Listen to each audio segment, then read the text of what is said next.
Badminton हा कमी साहित्यात खेळला जाणारा खेळ आहे। कुणालाही खेळता यावा असा तो खेळ आहे। अशी या खेळाची ख्याती आहे। नंदू नाटेकर, प्रकाश पदुकोण, पुलेला गोपीचंद, सायना नेहवाल, पी.व्ही. सिंधू, किदांबी श्रीकांत, सय्यद मोदी, पारुपल्ली कश्यप, अपर्णा पोपट, ज्वाला गुट्टा या काही भारतीय नामवंत बॅडमिंटनपटूंनी या खेळावर आपली मोहर उमटवली आहे। मात्र या खेळाला पुन्हा गेम म्हणून का ओळखतात ते तुम्हाला माहिती आहे का?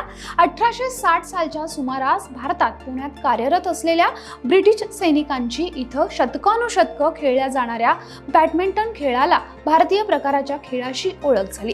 स्थानिक खेळात ब्रिटिशांनी काही बदल घडवून आणले आणि खेळाचे काही नियम तयार केले। ब्रिटिश सैनिकांना या खेळाची ओळख पुण्यात झाली म्हणून ते या खेळाला पुना गेम असं म्हणू लागले। 1867 ला या खेळासाठी ब्रिटिशांकडून नियमांचा पहिला संच तयार करण्यात आला होता। दक्षिण भारतात हा खेळ शटल लॉक ऐवजी बॉल वापरून खेळला जात असे। भारतातून मायदेशी परतलेल्या ब्रिटिश सैनिकांनी या खेळाची परंपरा आपल्या सोबत मायदेशी नेल्याचं लेखी संदर्भ सापडतात।